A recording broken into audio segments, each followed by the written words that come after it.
amigos, estamos de regreso aquí en InfoAnálisis. Vamos a darles a conocer a ustedes los números de la COVID en la República de Panamá. De acuerdo al Ministerio de Salud, ayer se reportaron 4 nuevos fallecimientos y 3.139 nuevos casos en las últimas 24 horas. Dice que los casos están en 529.454 de COVID-19 y han perdido la vida 7.469 personas por este flagelo de la COVID-19. Hay una noticia interesante y es que el Papa Francisco ha defendido la vacunación y condena las noticias sin fundamento, o sea, lo que en inglés llaman las fake news, las noticias falsas y las campañas poco edificantes. Camila. Quería mencionar otra noticia que circuló durante el fin de semana, y es que varios alcaldes, desde hace ya buen rato, se han ido aumentando sus emolumentos, o sea, no necesariamente su salario, pero ingresos adicionales, como los gastos de movilización, lo que ha llevado a que algunos de ellos tengan ingresos mensuales por encima de los $10,000. O sea, eso es más que el presidente, es más que los magistrados, y a veces lo peor es que son municipios que no es que tienen las arcas rebosantes de ingresos, de recursos. Entonces el procurador de la administración, Ernesto Cedeño, presentó una solicitud de información o una demanda, no sé cuál era, un documento, al procurador de la administración, y este intentó obtener información al respecto. El procurador de la administración, siendo un funcionario importante en el país, intentó solicitarle la información al contralor, pero la respuesta fue que debido a una nueva ley que pasó esta asamblea, el procurador de la administración tiene que pedirle permiso a la Corte Suprema de Justicia para poder investigar y solicitar esa información. Sabemos una vez más, ya ni siquiera es un intento. O sea, son maniobras que se están haciendo para evitar y poner obstáculos a la transparencia, para evitar la rendición de cuentas. Es ridículo que la Corte tenga que dar permiso para que un funcionario del rango del procurador de la administración pueda tener acceso a información. Entonces, lo único que falta es que eliminen la posición, si no le van a dejar trabajar. O sea, y al final el procurador de la administración tiene diversos sombreros, también es como el abogado de la nación, pero él debe poder tener acceso a esa información, y en este momento no se le está permitiendo. Estamos viendo ya ejemplos claros de las consecuencias también. Y esta fue una ley hecha en esta asamblea y sancionada por el presidente Cortizo, eventualmente. Y lo que pasa, entre otras cosas, es que tenemos un hecho real. Las tentaciones del poder son muy grandes. Entonces, cuando las personas llegan a las alturas del poder, pierden la visión real de lo que es el contexto de todo el resto de la ciudadanía y de ellos cuando eran personas como nosotros, comunes y silvestres, y no eran todavía funcionarios.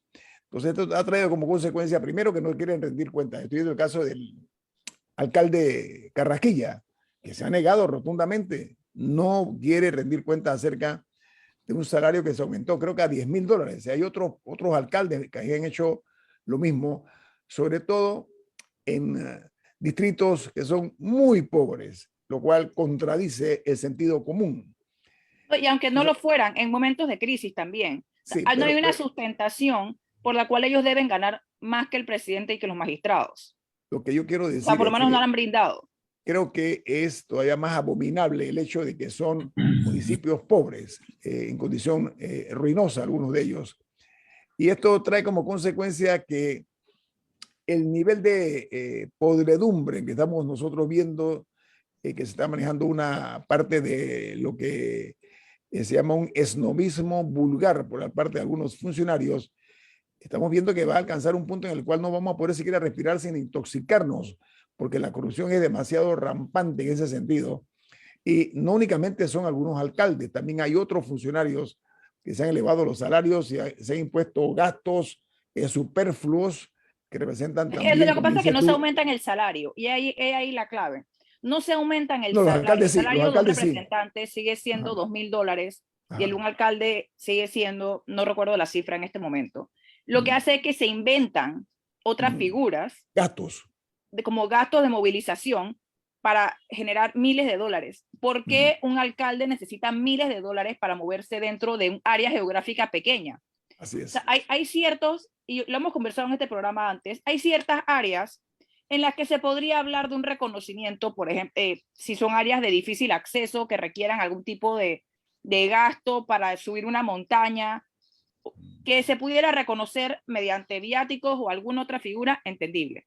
Pero ¿por qué una persona necesita tanto dinero para moverse en San Miguelito? Claro. ¿Por qué el alcalde de Arraiján necesita gastos de movilización? ¿Por qué necesita gastos de movilización? Los residentes, los contribuyentes de su municipio, nadie le está pagando a ellos su movilización, porque él no necesita. Porque seguro también tienen carros del Estado para Sí. movilizarse, pero ¿por qué necesitan generar tanto dinero para moverse? Eso se llama el dominio del feudo. Son señores feudales, lamentablemente. Y eso muestra Y también nadie la... está controlando eso. No, no. No Y hay nadie controlando eso. eso además muestra la catadura moral de estos funcionarios en tiempos de desorientación, en tiempos de crisis económica, en tiempos de pandemia. Siguen funcionando como si estuviéramos en tiempos normales. Diga, Don Milton. Sí, mira, yo no conozco la ley que cita el Contralor para obstaculizar el acceso de la información, pero hay una ley de transparencia que le permite a cualquier ciudadano solicitar información de esta naturaleza. Los emolumentos de los funcionarios que son sufragados con fondos públicos son objeto de publicación. Tiene que estar en las páginas web cuánto gana cada quien y cuánto ha recibido. O sea, no puede haber ningún tipo de cortapisas al acceso de la información de remuneración. Por otra parte, hay normas constitucionales que establecen, por ejemplo, el artículo 157 de la Constitución dice: los diputados devengarán los emolumentos que señale la ley, los cuales serán imputables al Tesoro Nacional, pero su aumento solo será efectivo después de terminar el periodo de la Asamblea Nacional que lo hubiera aprobado.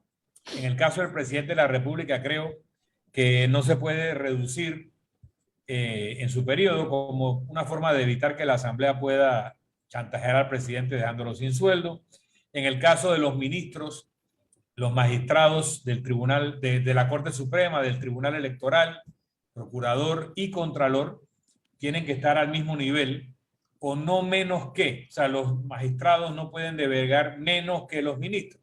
Entonces, una vez que en el mandato del presidente Pérez Valladares se subió el sueldo de los ministros de 5,000 a 10,000, automáticamente se subieron los sueldos de los otros altos cargos. Luego, por la presión de la opinión pública, se redujo el sueldo de los ministros a 7,000, pero los magistrados dijeron, no, nosotros somos 10,000 y si ustedes se lo quieren rebajar, y ahí ha quedado en 10,000 esos cargos que ganan 10,000. El defensor del pueblo gana lo mismo que los diputados, en este caso 7. Pero hay gente de la que no se habla. El director de la Policía Nacional creo que acaba ganando algo cercano a los $20,000 al mes. El presidente de la Asamblea tiene unos sobresueldos que los ponen también como en 18,000 a 20,000. El administrador del canal, al cual yo no me opongo que se le pague bien, pero él gana como $250,000 al año, como 20,000, 25,000 dólares al mes. Y creo que lo merece por el tipo de operación que tiene que regentar y lo que le rinde al país. Lo que les quiero, un piloto del canal se pone 300,000, 400,000 dólares al año producto de los sobresueldos y que tiene unos periodos largos de descanso que utiliza para trabajar en otros puertos y donde gana otro tanto. O sea, que aquí hay una serie de funcionarios del Estado que ganan no mucho, muchísimo más que el presidente de la República y que los ministros, y de los cuales se habla poco. Ahora, en el caso de los alcaldes, se supone que como son autoridades cercanas a la comunidad, que son vecinos que viven ahí, pues cualquier aumento de los emolumentos de un alcalde tendría que ser aprobado por el Consejo Municipal, tendría que ser un evento público y probablemente un aumento exagerado produciría una reacción que obligaría a volverlo a colocar en un nivel aceptable a los ingresos del municipio. Pero no hay una norma constitucional, como sí la hay para los diputados, sí la hay para el presidente, para ministros, que pone cortapisas a esos aumentos. Entonces, que tú digas, bueno, si la ley o el acuerdo municipal respectivo establece tal ingreso para el alcalde, pues yo no lo puedo objetar, eso lo podría decir un contralor. Eso es muy distinto a negarse a dar la información para que sea la comunidad la que le exija a esas autoridades abusivas que retornen a un nivel de ingresos correspondiente con lo que la comunidad puede pagar y con lo que debiera hacer en la remuneración de ese tipo de cargos. Lo sabes que, Milton, hay una competencia entre algunos funcionarios para ver quién lo hace peor, lamentablemente. O sea, porque la ineficacia en algunos funcionarios de alto nivel es evidente. Los hechos los retratan de cuerpo entero. Entonces, mientras aquí nos pongamos un paso adelante, la actividad bananera en que a veces nos sumimos, donde no hay controles, lo que tú estás diciendo. Un alcalde logra que el Consejo Municipal le dé el visto bueno y él va adelante. O sea, ese tipo de complacencia por una parte y de sospechosa ineptitud son las que precisamente tiene nuestro país como se encuentra y que somos parte de una América Latina que tiene por cultura común en los excesos de la política y la corrupción. Los excesos del poder es lo que quiero decir yo. Y parece una deliciosa ironía, pero no ha habido hasta ahora nadie que se atreva a detener el crecimiento de esta metástasis que está llegando a casi todos los gobiernos. Tengo un corte comercial. Al regreso, tenemos un invitado aquí en Infoanálisis, un programa para la gente inteligente. Esta mañana nos acompaña, y nos da mucho gusto anunciarlo, al profesor Luis Navas Pájaro. Profesor Navas, ¿cómo está usted? ¿Cómo le va? Buen día, don Guillermo. Buen día, Camila. Buen día, Milton. Buenos días, Profesor Daniel. Oiga, es un gusto tenerlo aquí en Infoanálisis, sobre todo una fecha como esta. Hagamos pasar la conmemoración de la gesta del 9 de enero.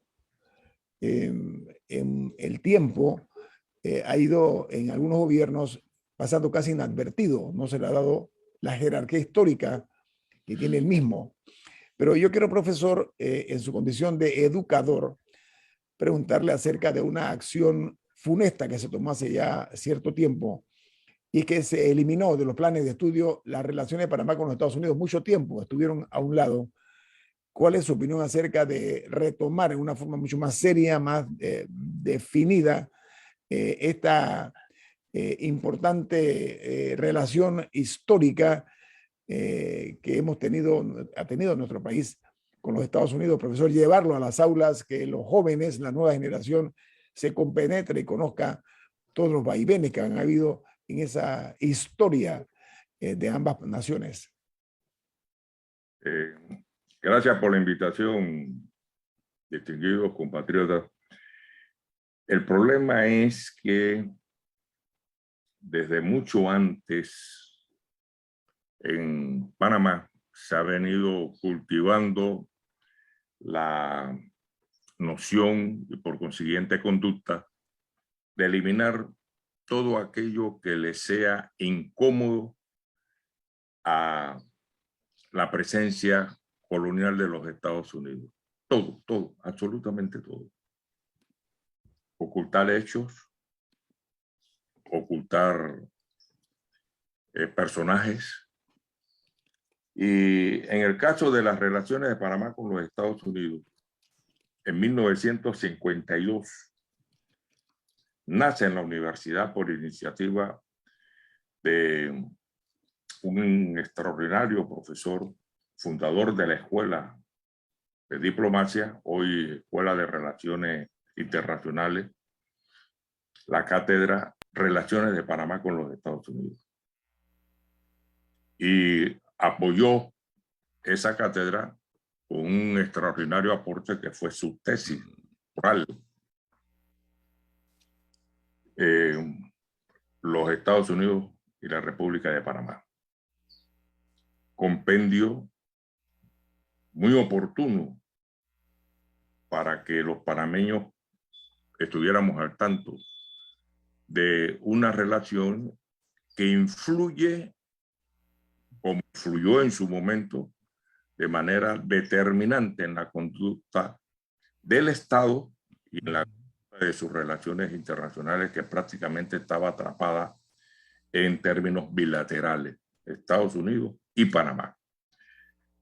En 1962, Chiari efectuó una visita a Washington, invitada por el presidente Kennedy, dado una nota que Chiari le remite a su homólogo solicitándole la revisión del tratado, Ramón Eisenhower, que en ese momento estaba vigente. Kennedy le responde señalándole que para qué centrarse en una discusión de un tratado, de un canal obsoleto, que debían analizar las posibilidades de la construcción de un canal a nivel. Y este hombre, nuestro presidente, señalándole, uno, que no había un estudio de factibilidad, cosa cierta, y dos, que no estaban comprometidos los fondos para la construcción de ese canal a nivel. Eso, por supuesto, impactó a un presidente inteligente como Kennedy y acepta que efectivamente deben reunirse y discutir las posibilidades de mejorar las relaciones entre ambos estados. Y asiste y es recibido apoteósicamente. Se les tira serpentina. Uno de los poquísimos, para no decir único, presidente que se le ha dado ese honor. 1962. Septiembre de 1962. Al mes siguiente, octubre, el mundo quedó al borde de una gran crisis política por los cohetes que tenía la Unión Soviética en Cuba. La bendita crisis de los cohetes. Bien. Y allí inicia el acuerdo para establecer el acuerdo de la izada de bandera, porque Kennedy en ese momento no podía comprometerse a más. Estaba muy vinculado a la escalada de Vietnam y con el problema de la crisis de Cuba. Imagínense, no tenía las condiciones internas para entrar a negociar con Panamá. Y en diciembre de 1962, dos diputados proponen que se imparta la asignatura en los últimos años del bachillerato público de la educación pública, relaciones de Panamá con los Estados Unidos. Y eso se aprobó. Y debió de haberse dado inicio en 1963. Y para diciembre del 63, con ya la ley aprobada, pero no implementada, se produce el acuerdo para que las dos banderas fueran izadas en algunos sitios, no en todos, en algunos sitios escogidos, seleccionados, no pasaban de 15, entre ellos la escuela secundaria de Balboa, por la gran oposición que hubo fundamentalmente de los militares. Los militares se oponían rotundamente a izar la bandera panameña en las bases militares. Y la zona del canal, esa estructura que nosotros todavía no hemos investigado, la estructura social, no la económica, la estructura social, es decir, los sonian, los colonos, se opusieron y fueron a apoyar a los estudiantes, a sus hijos. La mayoría de esos estudiantes de la escuela secundaria de Balboa eran hijos de militares, de civiles. Entonces fue con esa estructura que nosotros nos enfrentamos. Y en 1983, el gobierno, 1973, el gobierno de aquel entonces, dirigido por Omar Torrijos Herrera, toma la decisión de impartir relaciones de Panamá con los Estados Unidos. Cuando incomoda esa asignatura en las escuelas públicas, en los colegios públicos, después del golpeo, después de la invasión. Y hubo un presidente, el innombrable, y yo no voy a cometer el pecado de nombrarlo, el innombrable, con una ministra de Educación, afirmaron públicamente que era necesario eliminar esa asignatura porque propiciaba el odio. Error. Y desmejoraron la historia de Panamá, que había tomado categoría propia, como debe ser, y se le envolvió en lo que se conoció como ciencias sociales. Ya habíamos pasado por esa experiencia en la década del 50, en la que se agrupó geografía, historia, cívica, en las llamadas ciencias sociales. Y se comenzó a desmejorar la enseñanza de una importante asignatura como historia y por consiguiente relaciones de Panamá con los Estados Unidos. Ahora, profesor Nava, permítame, porque ahora mismo hay un gobierno PRD, ¿ok? Que es el partido de Omar Torrijos, que tiene la responsabilidad de consolidar exactamente ese tipo de iniciativa que usted dice, pero vamos a dejarlo a un lado por el momento, porque también debo reconocer que es conocido, perdónenme la redundancia, el hecho de que algunos, por no enojar a los Estados Unidos, porque esa era la mentalidad, ¿no? Para que no haya ningún tipo de reacción negativa por parte de los Estados Unidos, otros por tratar de ser complacientes, pensando de que con eso iban a ganar canonjía con los Estados Unidos, han hecho este tipo de actividad o de iniciativas poco felices para nuestra soberanía, que algunos dijeron que no se comía, usted recuerda, la soberanía no se come, usted recuerda, ¿no? Y miren Panamá, con la reversión de las áreas del Canal de Panamá, lo que ha logrado Panamá crecer para admiración de muchos países. Entonces, esa incongruencia, profesor Navas, ¿está ahí? ¿Está latente o no? Sí, y va a estar latente siempre. Siempre. Dado que en los Estados Unidos, hay corrientes que todavía proponen en serio que es necesario que ellos retomen la dirección del Canal de Panamá. Miren hasta dónde hemos llegado. Uno de ellos es Trump. Trump sigue insistiendo que ese canal nos lo regalaron, porque ese canal lo construyeron ellos y ellos dieron el progreso aquí en Panamá. Y hay sectores muy importantes en los Estados Unidos que lo creen firmemente, que ese canal jamás debió ser entregado a Panamá. Y no estoy hablando solamente a nivel político, estoy hablando inclusive a nivel académico de los Estados Unidos, a nivel del populacho de los Estados Unidos.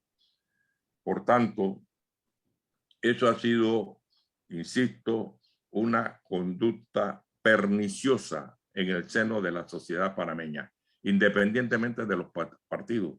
Ahora, profesor, hay un hecho real y hay que reconocerlo. Los Estados Unidos han respetado ese tratado e hicieron buena su palabra al entregar de vuelta a Panamá las tierras que eran de nuestra propiedad. Romper ese prestigioso momento de esa gran nación, con un país pequeño como el nuestro, casi liliputense, ¿no? En el concierto de las naciones. Hombre, los engrandeció también, profesor Navas, ¿o no? Sí, es cierto, pero básicamente por la política de un presidente, Carter, Jimmy Exacto. Carter. Eso tiene un gran valor. Un segundito, Milton. Un gran valor. Y nosotros los panameños hemos sido ingratos con ese hombre que comprometió su capital político.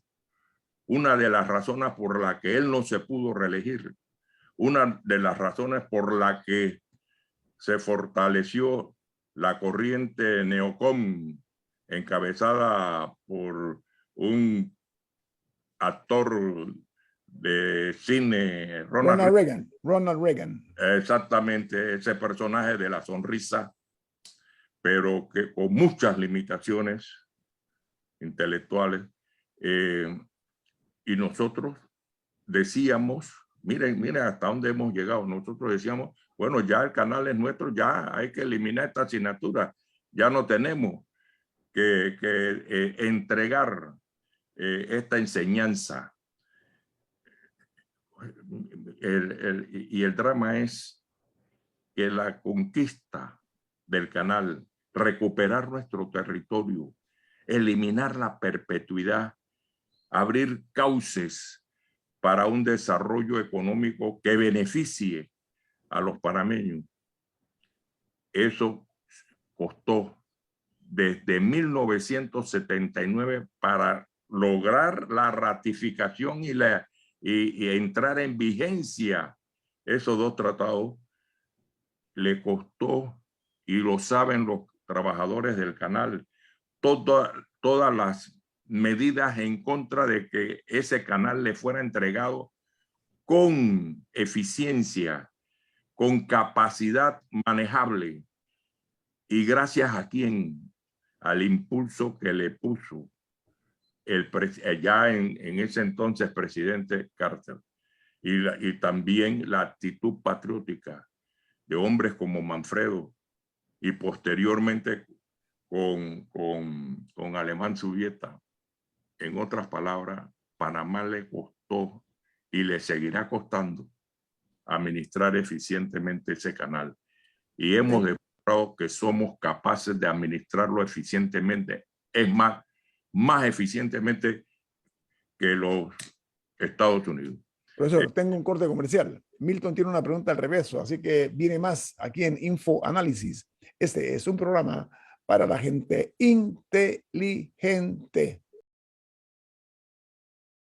El profesor Luis Navas Pájaro está con nosotros esta mañana, sobre todo creando conciencia acerca del significado de todos los pasos que hemos tenido que dar para ser hoy una nación libre, con un canal que es nuestro, que hemos ampliado para orgullo de esta y las futuras generaciones, y que tenemos más responsabilidades que satisfacciones. Don Milton. Sí, buenos días, profesor Navas. Decía Ortega y Gasset que yo soy yo y mi circunstancia, ¿no?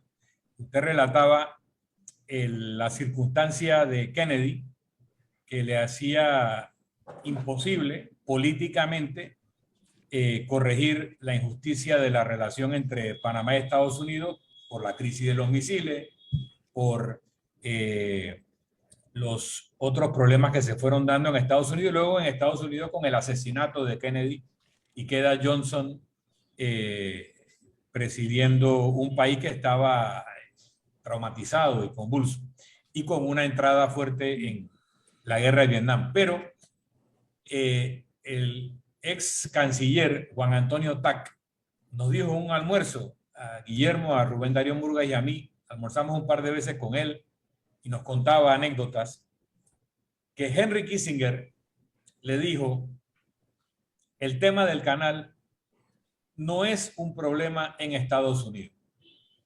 Cuando sea un problema en Estados Unidos, podremos negociar.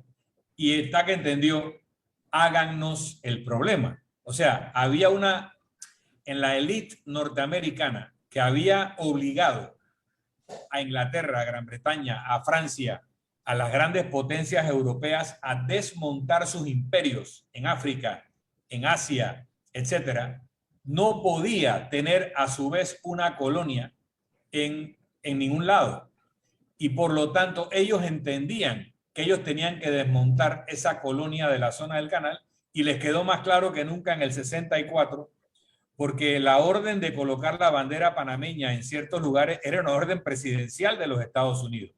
Y los Sonians estaban desobedeciendo una orden del presidente de los Estados Unidos. Ahí se dieron cuenta la calaña de la población y la psiquis que se había generado en la zona del canal, que no solamente era un régimen apartheid, sino que también desconocía a la autoridad del presidente de los Estados Unidos. Así que yo creo que en la élite en los años 60 de Estados Unidos había la comprensión de que eso no podía mantenerse como estaba. Y Kissinger le da la pista a Panamá: háganos el problema. Luego, Omar Torrijos, que fue el gran estratega de los tratados, y eso no era mi opinión inicial, yo no conocía a nadie, yo era un muchachito, pero hablando con los negociadores, con TAC, con el doctor López Guevara, con Adolfo Ahumada, con Aristides Royo en distintos momentos, nos dijeron, no, el gran estratega de los tratados fue Omar Torrijos. Y las dos líneas estratégicas principales que le dijo a TAC fue: uno, no vamos a negociar artículos, vamos a negociar principios. Y una vez que estamos de acuerdo en los principios, entonces que los abogados redacten los artículos. Porque los gringos siempre nos vienen con el artículo 1, el artículo 2, el artículo 3 y nos enredan. Segundo, mientras sea un problema bilateral entre Panamá y Estados Unidos, siempre seremos débiles. Tenemos que hacer que esto sea un problema del mundo con Estados Unidos. Y empieza la estrategia de la internacionalización de la causa. Esa es la segunda maniobra estratégica importante de Torrijos. Y digo esto porque Gerald Ford se quejaba de que cada vez que llegaba un presidente de América Latina a Washington, lo primero que le decía es: ¿cuándo van a resolver el problema del canal? Pero eso no era espontáneo, era que cuando Torrijos se enteraba que venía uno de estos, que eran generales casi todos, presidentes a Estados Unidos, decía: oye, ya que vas para allá, por favor, dile esto al presidente Ford. Entonces era la estrategia de internacionalización. Pero digo todo esto para decir que había una sensibilidad desde Nixon, Kissinger, Kennedy, antes de ello, de que había que resolver el problema, pero no se daba la circunstancia. Y cuando están negociando, me han dicho también varios negociadores que en un momento dado Omar Torrijos les dijo: ya no pidan más, porque no se repite otro Jimmy Carter. Y estaba consciente Omar Torrijos de que los tratados se hicieron posibles porque había un Jimmy Carter en la presidencia de los Estados Unidos. Entonces yo quiero, luego de este preámbulo tan amplio, que el profesor Navas me diga si en efecto se hubiera podido seguir peleando por más, o Omar Torrijos fue realmente un líder prudente que supo hasta dónde llegar porque sabía a quién tenía enfrente y que eso no le iba a durar. Respondo de la siguiente manera. La audacia de la diplomacia panameña efectivamente fue internacionalizar sus reclamaciones. Ya no estábamos pidiendo una simple revisión del tratado. Habíamos planteado un objetivo estratégico, la descolonización. Y de eso se habla muy poco. Por eso insisto, el estudio de esa estructura ahora económica, social, política, militar, que los Estados Unidos estableció desde 1904 en el centro del territorio de la República de Panamá, nos afectó, sensiblemente nos afectó. Y en efecto, la segunda experiencia de sesiones del Consejo de Seguridad de las Naciones Unidas fuera de su sede, la primera se efectuó en África, la segunda se efectuó en América Latina y particularmente en Panamá, en momento en que éramos parte del Consejo de Seguridad. En ese momento estaba Aquilino Boy, un hombre convencido de las reclamaciones panameñas. Él mismo generó una iniciativa en noviembre de 1959 Es decir, que no era ningún improvisado. Él era embajador nuestro en las Naciones Unidas en el momento de la agresión, enero del 64. Así que una resolución favorable a Panamá en la reunión, en las sesiones del Consejo de Seguridad de las Naciones Unidas en nuestra capital, catapultó y se hizo visible el problema panameño. Nosotros tuvimos la inteligencia de vincularlo a un problema de la paz. Por ello, tuvimos también que seguir alimentando esa solidaridad que nos la demostraron en enero del 64, apoyarnos en ella. En el 74 se estableció los acuerdos con Henry Kissinger, efectivamente, los 8 puntos TAC Kissinger que van a normar las negociaciones. En 1975 se constituyó el Grupo de Apoyo de Contadora, Costa Rica, Colombia, Venezuela y después se incorpora a México. En otras palabras, lo que hicimos, lo hicimos bien. Desde luego que no podíamos obtenerlo todo. El mejor tratado hubiese sido, artículo 1, derógase todos los tratados, acuerdos entre Panamá y los Estados Unidos, y Panamá, en razón de una resolución de las Naciones Unidas, debe usufructuar sus recursos naturales. Ah, no. En Estados Unidos el problema militar pesa y sigue pesando. Y los militares querían tener muchas garantías. Y parte de las condiciones que estableció el Senado fue: los presidentes deben negociar la presencia militar de los Estados Unidos después del año 2000. Y vino otra: los Estados Unidos se reservan el derecho de emplear sus fuerzas armadas para abrir y procurar que el canal esté abierto siempre. Esos dos elementos llevó a Torrijos a decir que estábamos bajo el paraguas del Pentágono y escandalizó aquí a los sectores en contra de los tratados. Hombre, si la República de Panamá nace al amparo de las Fuerzas Armadas de los Estados Unidos, pero nos olvidamos de eso. Y nos olvidamos que nuestra primera constitución amplió a todo el territorio el derecho ese nefasto de la intervención que se eliminó en 1932 en la Conferencia de Ministros de Relaciones Exteriores del continente americano, excluyendo a Canadá, y estableció el principio de la no intervención. Por eso que en el Tratado del 36 nosotros logramos eliminar el derecho de intervención en el tratado, y también coincidentemente, el hermano del presidente Arnulfo Arias, en la Constitución del 41 lo elimina el artículo 136. Digo, hay un sector de la sociedad panameña que se siente amparado por el ejército de los Estados Unidos. Eso es innegable, con eso tenemos que vivir. No todos en Panamá estuvieron de acuerdo con los tratados, no todos en Panamá estaban convencidos de nuestra capacidad para manejar el canal. Y con eso hay que vivir, pues. Lo importante es que lo más avanzado de la sociedad panameña no caiga en la trampa de negar nuestros valores para no incomodar a los Estados Unidos. Es el caso de Victoriano Lorenzo, que se desconocía. ¿Cómo se conocía a Victoriano Lorenzo? Se le conocía como un bandido, como un asesino. A Pedro Prestán ni mencionarlo siquiera. Estaba considerado como un incendiario.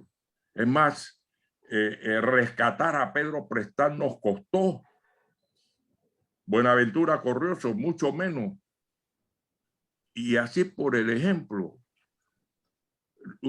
este país desconoce que en 1920 un maestro originario de Barbados, nacionalizado panameño, se nacionalizó en 1919 y en 1920 dirigió la única huelga masiva en el canal. William Preston Stout. ¿Usted sabe dónde vivía William Preston Stout? En Colón. ¿En qué edificio? En la Casa Wilco. ¿Eso lo conocen? Por supuesto que no. Que aquí hubo una prensa obrera combatiente de los antillanos, the workman, el trabajador. Que aquí hubo una presencia de anarquistas españoles. Es decir, nosotros tuvimos una presencia de miles de trabajadores y no le hemos hecho un monumento. Profesor, yo quiero, vamos a dejarla ahí porque usted dijo una palabra y lo voy a invitar a otro programa porque tiene usted un conocimiento muy puntual de la historia nuestra, pero sobre todo de momentos que tienen que ser reivindicados por nosotros mismos. Pero ¿sabe qué? Usted habló de ingratitudes. A mi juicio, a varios panameños, particularmente al expresidente Chiari, no se le ha dado su lugar en la historia. No se le ha dado a muchos panameños, pero en particular al presidente Chiari. Es un acto de ingratitud, a mi juicio, que no se le haya hecho un monumento como se lo merece él cuando tomó la decisión que generó, desencadenó lo que hoy representa para nosotros nuestra dignidad nacional. Yo la voy a dejar ahí por el momento, lo voy a invitar al profesor, porque esto no se va a quedar ahí, ¿le parece? Es una fecha anterior, ¿le parece? Yo quisiera meterme en camisa de 11 varas. No, yo quiero que nos metamos, vamos a meternos luego. Yo me comprometo a eso, profesor. Gracias por estar con nosotros. Pero también te invito a que discutamos la travesura de un presidente panameño, Belisario Porras, que nos hipotecó con un aventurero, el Vasco Núñez de Balboa, y le tenemos el monumento más grandioso en este país a ese aventurero. Sin embargo, a un hombre como el presidente de la dignidad, a un hombre como Omar Torrijos. Son deudas no pendientes, asignaturas pendientes, profesor. Oiga, muchas gracias por estar con nosotros. Viene Álvaro Alvarado con su programa Sin Rodeos.